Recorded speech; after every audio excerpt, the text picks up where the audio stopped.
احادیث مبارکہ میں مختلف اوراد اور وظائف کی تاکید اور ترغیب آتی ہے۔ لا الہ الا اللہ یہ کثرت سے، استغفار کثرت سے، کلمہ تمجید کثرت سے، اور بہت سارے اوراد وظائف۔ اس کی مثال ہے دسترخوان مختلف کھانوں سے سجا ہوا ہو اور سب کھانے کے قابل ہیں، لیکن ہر شخص اپنی حسب استطاعت اور حسب اشتہا اس میں سے انتخاب کرتا ہے۔ یا ایک باغ ہے جو مختلف پھلوں سے اور پھولوں سے لدا ہوا ہے، تو سب پھل کھانے کے قابل ہے اور پھول خوشبو کے لیے، لیکن انسانی امزجہ اور طباعی اپنی استطاعت کے مطابق اس سے لیتے رہتے ہیں۔ کسی شخص پر غلبہ رہتا ہے، لا الہ الا اللہ کی کثرت کرتا ہے، کوئی شخص کلمہ تمجید پڑھتا ہے، کیونکہ بخاری میں ہے آپ جب معراج تشریف لے جا رہے تھے تو آپ نے ساتویں آسمان میں ایک قندیل دیکھا، فانوس، اور تمام آسمانوں میں اس کی روشنی پھیلی ہوئی تھی۔ آپ نے جبریل سے پوچھا کہ یہ کیا ہے؟ تو جبریل نے کہا یہ لا حول ولا قوت الا باللہ، آسمانوں میں اس کی ایسی روشنی پھیلتی ہے۔ لا الہ الا اللہ کے لیے ہے کہ ساتوں آسمان و زمین ایک طرف، یہ کلمہ دوسری طرف ڈالا جائے، یہ زیادہ وزنی نکلے گا۔ سبحان اللہ کے بارے میں صحیح مسلم میں ہے، سبحان اللہ نصف المیزان، ایک دفعہ سبحان اللہ کہنے سے میزان کا ترازو آدھا بھر جائے گا۔ والحمدللہ یملؤہ او تملأان، اور الحمدللہ کہنے کے بعد تو پورا ہی بھر جائے گا۔ ہر گلیرا رنگ بوئیں دیگر است، اولیاء کے مزاج پر بھی مختلف آثار اور غلبے ہوتے ہیں۔ بعض کاملین کچھ لمحے کے لیے ذکر لا الہ الا اللہ کا کرتے ہیں، کچھ لمحے کے لیے کلمہ تمجید، کچھ لمحے کے لیے استغفار، درود شریف، مختلف اوراد جو عمل کے اندر شامل ہے، تاکہ ہر ایک سے متلذذ ہو اور اس سے مستنیر ہو۔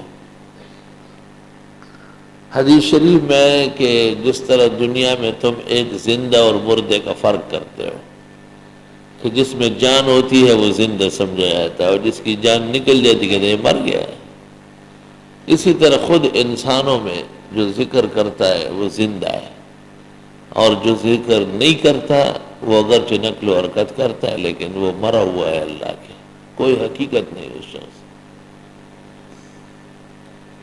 اللہ تعالیٰ کے ذکر کی مثال ایسی ہے جس طرح جسم میں روح ہر جگہ چاہیے، جس جگہ روح نہ ہو وہ جگہ کٹ جاتی ہے، سڑ جاتی ہے، جسم سے لا تعلق ہو جاتی ہے۔ اور اذکار کی قسمیں ہیں، نماز ذکر ہے، قرآن کریم کی تلاوت اعلیٰ ذکر ہے، اطاعت ذکر ہے، جیسے دائیں ہاتھ سے کھانا، بسم اللہ پڑھ کے شروع کرنا، اپنے سامنے کھانا، مسجد میں داخل ہوتے وقت دائیں پاؤں آگے رکھنا، اللہم افتح لی ابواب رحمتک پڑھنا، وقت ہو تو تحیۃ المسجد پڑھ کے بیٹھنا، جاتے وقت الٹا پاؤں پہلے نکالنا، اللہم انی اسألک من فضلک پڑھنا، دائیں طرف سے راستے کے چلنا، بیٹھ کر کھانا پینا، دائیں بائیں کا فرق کرنا، یہ سب طاعات ہے، یہ اذکار ہے، یہ عمل جو آپ کو یاد ہے اور اس کی پابندی کرتے ہیں، دل و دماغ ذاکر و شاغل ہے۔ کاملین کے ہاں بڑا ذکر ہے، اور آدمی اپنی دلی آرام و تسلی کے لیے کچھ لمحے کے لیے دل و جان متوجہ رکھتا ہے، کبھی اتنا زور سے کہ خود سن سکے، اور کبھی بالکل دس بکاری اور دل بیاری، دل ہی میں دل دینے والے کو یاد رکھتا ہے۔ ذکر کر ذکر خدا اور ہے تذکیر بس، اور جس کلام حق کے ہے ہر بات میں تقریر بس۔ ذکر سے ہی نظام عالم قائم دائم ہے، کیونکہ حدیث شریف میں ہے لا تقوم الساعة حتی لا يقال فی الارض اللہ اللہ، جب تک روئے زمین میں اللہ اللہ کہا جاتا ہے قیامت نہیں آئے گی۔ قیامت کے قریب ایک اللہ اللہ کہنے والا نہیں ہوگا، شرق اور غرب، شمال اور جنوب سب خالی ہو جائیں گے۔ جب دنیا ایسی بے قیمت ہو جائے گی اور لوگ ایسے بے وزن ہو جائیں گے اور ایسے بدعمل ہو جائیں گے تو تقوم الساعة علی اشرار الخلق، حدیث میں ہے، ایسے بدترینوں پر قیامت آ گرے گی، قائم ہو جائے گی۔ تو صوفیاء کرام فرماتے ہیں کہ لا الہ الا اللہ کی طاقت دیکھنی ہو تو اس نے آسمان و زمین کو رو کے رکھا ہے اور قیامت کو آنے نہیں دے رہا ہے۔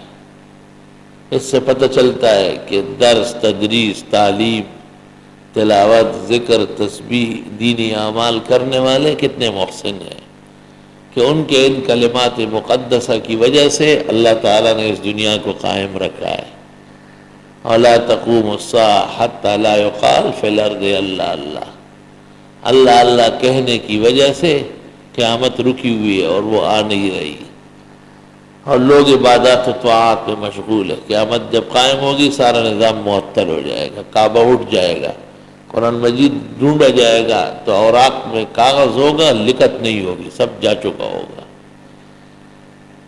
بل هو آیات فی صدور الذین اوتوا العلم، صرف حفاظ کے سینوں میں محفوظ ہوگا۔ اور رازی نے لکھا ہے تفسیر میں، وہ حفاظ جو پڑھتے ہیں، جو تراویح میں نہیں پڑھ سکتے، ایک رکعت میں 16 غلطیاں کرتے ہیں، یہ کہاں قیامت کے دن کام کر سکیں گے؟ یہ تو یہی نالائق نکمے ہو چکے ہیں۔ اس لیے حفظ بھی جاندار ہو، مردانہ حفظ ہو، زنانہ حفظ سے کام نہیں چلے گا، اس کے پیچھے تو نماز مکروہ ہو جاتی ہے۔ فقہاء لکھتے ہیں 3 دفعہ سے زیادہ غلطی کر لے نماز میں کراہیت پیدا ہو جاتی ہے۔ ہر عمل میں توانائی درکار ہے۔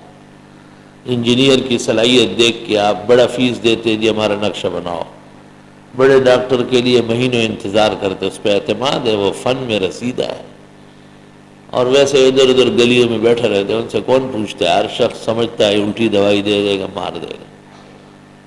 ہر علم میں کمال شرط ہے، ہر فن میں رسیدگی اس کا حسن ہے۔ اس لیے حدیث میں جو فرمایا ہے کہ علماء انبیاء کے وارث ہے، تو انبیاء کا وارث ہر ایک بنتا ہے۔ انبیاء کی وراثت تو تمام کمالات میں ہے، عبادات میں بھی ہے، طاعات میں بھی ہے، معمولات میں بھی ہے، علوم میں بھی ہے، حتی فی الشدائد والمصائب، یہاں تک کہ تکالیف اور پریشانیوں میں بھی انبیاء علیہ السلام، نحن معاشر الانبیاء اشد بلاء، ہم پیغمبر لوگ بڑے غم زدہ رہتے ہیں۔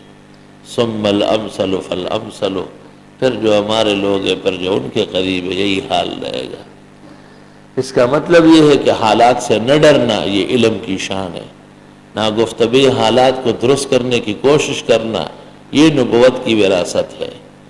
اور نبی کا مقصد کائنات میں بعثت کا یہ ہوتا تھا کہ اندھیروں کو نور کر دے، دوروں کو قریب کر دے، اجنبیوں کو واقف کر دے، بعدا کو قربا کر لے، اور زمین کو خیر سے بھر دے۔ الحمدللہ رب العالمین، استغفرک اللہم و نسألک السلام والعافیہ، لا الہ الا اللہ وحدہ لا شریک لہ وله الحمد والله۔ السلام علیکم ورحمۃ اللہ وبرکاتہ۔